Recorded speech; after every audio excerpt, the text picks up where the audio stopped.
नमस्कार दोस्तों। मैं आपका अपना दोस्त सुरेंद्र शर्मा, जिला चंबा, तहसील चुरा और विधानसभा क्षेत्र चुरा का ही निवासी हूँ। दोस्तों, मेरा जो आज का ये जो यूट्यूब के माध्यम से हो, चाहे फेसबुक के माध्यम से, चाहे सोशल मीडिया का कोई भी प्लेटफॉर्म हो, उसके माध्यम से जो आज ये वीडियो बनाने का मकसद यही है कि जो आज हम 2555 एसएमसी अध्यापक बंधु अपना जो भविष्य है उसको असुरक्षित महसूस कर रहे हैं, तो उसके लिए मैंने सोचा कि एक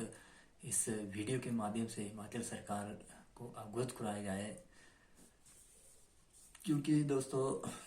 आज हमें लगभग 10 वर्ष अपनी सेवाएं देते हो गए एसएमसी अध्यापकों को, 8-10 सालें हो गई। 2012 से ये पॉलिसी शुरू हुई थी। हिमाचल प्रदेश की जो धूमल सरकार थी उसके द्वारा जो जनजातीय क्षेत्र है उनके लिए पॉलिसी लाई गई थी। उसके बाद 2014 में 15 में ऐसे पूरे हिमाचल में जो दुर्गम क्षेत्र थे उनके लिए ये पॉलिसी फिर अपनाई गई। और आज तक जितने भी हम 2555 एसएमसी अध्यापक बंधु इस नीति के तहत कार्यरत हुए हैं, उनके लिए आज कोई भी स्थायी नीति नहीं बनी है, जिसका हमें काफ़ी दुख भी लगता है कि आज हम अपनी 10 साल का जो बहुमूल्य समय था शिक्षा विभाग के लिए दे चुके हैं, और आज तक हमारे लिए जो हिमाचल प्रदेश सरकार है उसने कोई भी स्थायी नीति नहीं बनाई। तो मैं अपना जो परिचय है दोस्तों, मैं बिलोंग अपने जो विधानसभा क्षेत्र चूल्हा से रखता हूँ, लेकिन जो अपनी सेवाएं हैं वो हिमाचल प्रदेश का जो दुर्गम जनजातीय क्षेत्र पांगी है उसके अंतर्गत भी एक दुर्गम पाठशाला जहाँ पे कोई अध्यापक नहीं जाता था। काफ़ी सालों से जो वेकेंट पोस्ट चली आ रही थी, तो वहाँ पे अपनी राजकीय प्राथमिक पाठशाला कुलाल में अपनी सेवाएं दे रहा हूँ। तो सेवाएं तो हम अपनी बहुत ईमानदारी के साथ अपने क्षेत्र में काम कर रहे हैं, लेकिन काफ़ी दुख लगता है कि हिमाचल सरकार द्वारा आज तक हमारे लिए कोई भी स्थायी नीति का निर्माण नहीं किया है। तो मेरा जो मध्य प्रदेश के माननीय मुख्यमंत्री ठाकुर जयराम जी, शिक्षा मंत्री गोविंद सिंह ठाकुर जी, चाहे हमारे स्थानीय विधायक व हिमाचल प्रदेश सरकार में उपाध्यक्ष डॉक्टर हंसराज जी, हमारे जनजातीय मिनिस्टर ठाकुर रामलाल मार्कंडे जी से भी अनुरोध है कि आप जल्द से जल्द हमारे लिए नीति बनाओ, क्योंकि अब हम आश्वासन पे नहीं चलेंगे कि आपके लिए नीति बनेगी, आपका काम हो रहा है। हमेशा हमने इन 4-5 सालों में यही सुना सरकार से कि और ऐसा भी कोई क्षेत्र नहीं है जहाँ पे हमारे एसएमसी अध्यापक बंधुओं ने हिमाचल सरकार के समक्ष अपनी मांग नहीं रखी। चाहे हमारे माननीय मुख्यमंत्री हो, चाहे शिक्षा मंत्री हो, चाहे हमारे स्थानीय विधायक हो, उपाध्यक्ष हो, चाहे जो भी मंत्री हो, हर मंत्री को हमने अपनी मांगों को 1000 बार अवगत कराया कि हमारे लिए आप नीति बनाओ, क्योंकि हम अपने भविष्य को असुरक्षित महसूस कर रहे हैं। क्योंकि हमने अपना समय तो बहुमूल्य दे दिया है, लेकिन आज तक सरकार ने हमें कुछ नहीं किया। तो दोस्तों, ये 2012 से जो एसएमसी जो पॉलिसी है वो बनी हुई थी, तो आज जो शिक्षा की जो क्षेत्र में हिमाचल भी अग्रणी श्रेणी में आ रहा है, तो इसमें जो 2555 एसएमसी अध्यापक हैं वो महत्वपूर्ण भूमिका निभा रहे हैं। क्यों? क्योंकि दोस्तों, ऐसे क्षेत्रों में हम अपनी सेवाएं दे रहे हैं जहाँ पे कोई अध्यापक जाना नहीं चाहता था। पांगी जैसे क्षेत्र हो, चाहे डोडरा कमार हो, चाहे माननीय मुख्यमंत्री ठाकुर जयराम जी का भी अपना विधानसभा क्षेत्र क्यों ना हो, वहाँ पे भी हमारे लगभग 60-70 लोग कार्यरत हैं, हमारे एसएमसी अध्यापक बंधु। तो ऐसे कई इंटीरियर इलाके थे जहाँ पे आज भी अध्यापक हमेशा जब भी ऑर्डर होते हैं तो जुगाड़ के चक्कर में रहते हैं कि हमारी कहीं ना कहीं एडजस्टमेंट हो जाए, तो वहाँ पे जो पोस्टें वो वेकेंट चली रहती है।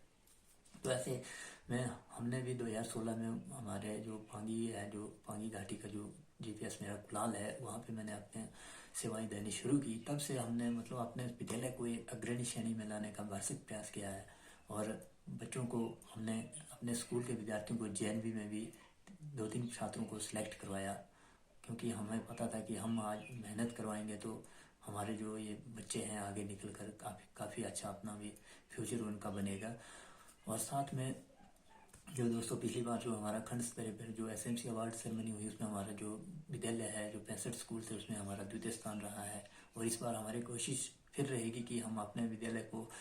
आगे अग्रणी सूची में लाएं और ऐसे करते हम जिला स्तर राज्य स्तर पर भी इस अपने विद्यालय को आगे लाने की कोशिश करते हैं। लेकिन कहीं ना कहीं हमें जब सोचते हैं कि हम एसएमसी पे हैं, अभी तक हमारा कोई भी भविष्य सुरक्षित नहीं है, हमारे फैमिली का भविष्य सुरक्षित नहीं है, तो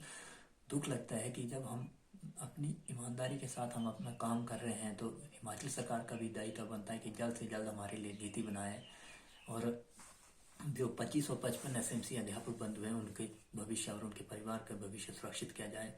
क्योंकि माननीय मुख्यमंत्री ठाकुर जयराम जी और जितने भी हमारी हमारी सरकार है, क्योंकि अब आश्वासन से हमारा पेट नहीं भरेगा और न ही वो मानवीय दृष्टिकोण पत्नी कब अपनाते हैं। क्योंकि सुनते सुनते हमें 4 वर्ष हो गए कि आज होगा, आपका काम हो रहा है, होगा, लेकिन आज तक हमारे लिए कोई भी नीति नहीं बनी है। महोदय जी 700 किलोमीटर, ये एक अध्यापक जो मैं अपनी व्यथा बता रहा हूँ आपको, 700 किलोमीटर दूर अपने विधानसभा क्षेत्र से अपनी सेवाएं दे रहा हूँ बतौर एसएमसी। मिलता क्या है, 3500 से हमने शुरू किया था, आज क्या है 8000 एक एसएमसी अध्यापक को मिल रहा है, जहाँ पे आने जाने का एक साइड का किराया 2500 रुपये हमें देना पड़ता है, 2025 रुपये। तो ऐसे में एक एसएमसी अध्यापक की जो मानसिक स्थिति कैसी होगी आप खुद समझ सकते हैं। क्योंकि आप भी एक ऐसे ही क्षेत्र से संबंध रखते हैं, इस राज्य भी एक ऐसा दुर्गम क्षेत्र है और आपने भी गरीबी को बहुत नज़दीकी से देखा है, तो आप जरूर इसके ऊपर सोच विचार करेंगे कि ऐसे बहुत से अध्यापक हैं, मैं ही नहीं, कई मेरे जुड़ा से ऐसे अध्यापक बंधु हैं, बिलासपुर से अध्यापक बंधु हैं जो कि हमारे जो पांगी घाटी उसमें अपनी सेवाएं दे रहे हैं। तो क्या उन्होंने अपने जो कीमती समय है जो शिक्षा विभाग हिमाचल सरकार को तो दे दिया, लेकिन आज वो अपने आप को असुरक्षित महसूस कर रहे हैं, वो कहाँ जाए। अगर महोदय जी आपने हमारे लिए अभी इन चंद दिनों में पॉलिसी का निर्माण नहीं किया तो हम सड़कों पर उतरने के लिए भी कोई गुरेज नहीं करेंगे। चाहे हमारे माननीय उपाध्यक्ष डॉक्टर हंसराज जी भी के लिए ये संदेश है कि जल्द हम सड़कों पर उतरने के लिए, हम नहीं हमारे परिवार भी, और साथ में जो हमारा जहाँ पे स्कूल है वो भी हमने अपनी ईमानदार छवि के कारण अपने विद्यालय में भी अपनी छवि को बरकरार रखा और लोग हमेशा हमें सहयोग करते हैं, तो वो भी हमारे साथ उतरने के लिए बिल्कुल तत्पर है। लेकिन हम सोचते हैं कि शायद ये हमारा अंतिम प्रयास है, तो सरकार से हम हमेशा खड़े थे, तो इस बार भी हमने सोचा कि हम आपके जो सरकार है, सरकार क्या करती है ये 2-4 दिनों के अंदर, तो उसके बाद जो हमारी राज्य कार्यकारिणी है जो भी हमें दिशा निर्देश देगी हम बिल्कुल तैयार हैं। और राज्य कार्यकारिणी के हम जो फैसला है उसका जो निर्देश है जो उसका हमें इंतजार है कि हमें क्या करना है, हम बिल्कुल तैयार हैं। हम नहीं, हमारे परिवार और हमारा आस पड़ोस हमारे जितना भी सर्कल है, हम बिल्कुल सड़कों पर उतरने के लिए तैयार हैं। क्योंकि अब हमें बार बार ये सुनने की अब क्षमता नहीं रही है कि आपका काम हो रहा है, होगा, तो ऐसे में अब नहीं होगा। तो ये दोस्तों, ये जो मेरा एनुअल कैलेंडर होता है जो जीपीएस कुलाल का, वो हर वर्ष छपता है और ऐसे कई हमने काम किए हैं जिससे हमें मतलब जो हमारा विद्यालय है उसको द्वितीय स्थान पांगी घाटी में मिला था। तो इस बार भी रहा है कि हम अपने विद्यालय को अग्रणी श्रेणी में लाएंगे। लेकिन माननीय मुख्यमंत्री महोदय जी, इन कागजों से एक एसएमसी अध्यापक का जो भविष्य है वो सुरक्षित नहीं होगा, उसका पेट नहीं भरेगा, उसके लिए आपको स्थायी नीति बनानी पड़ेगी। नहीं तो आने वाले समय में हम सड़कों पर उतरने के लिए बिल्कुल तैयार हैं और हम क्या, हमारे परिवार, हमारे रिश्तेदार सभी सड़कों पर उतरने के लिए तैयार हैं। इसलिए समय रहते आप जल्द से जल्द एसएमसी अध्यापकों के लिए स्थायी नीति बनाएं। क्योंकि हम जैसे जो एक लो पेड और 10-10 सालों से अपने भविष्य को असुरक्षित महसूस कर रहे हैं, हमें भी मानसिक स्थिति हमारी कैसी होगी ये आप खुद समझ सकते हैं। क्योंकि एक अध्यापक जो एक जेबीटी अध्यापक अपने परिवार, अपने बाल बच्चे ने पूरे परिवार का जो पालन पोषण है वो किस स्थिति में कर रहा होगा, ये आपके लिए एक चिंतनीय विषय है, क्योंकि आपको जरूर इसके ऊपर सोचना पड़ेगा। अन्यथा आने वाले टाइम में हम, जैसे हमारी राज्य कार्यकारिणी हमें दिशा निर्देश देगी, तो हम सड़कों पर उतरने के लिए भी बिल्कुल परिवार सहित शिमला जाने के लिए हमेशा तैयार रहेंगे।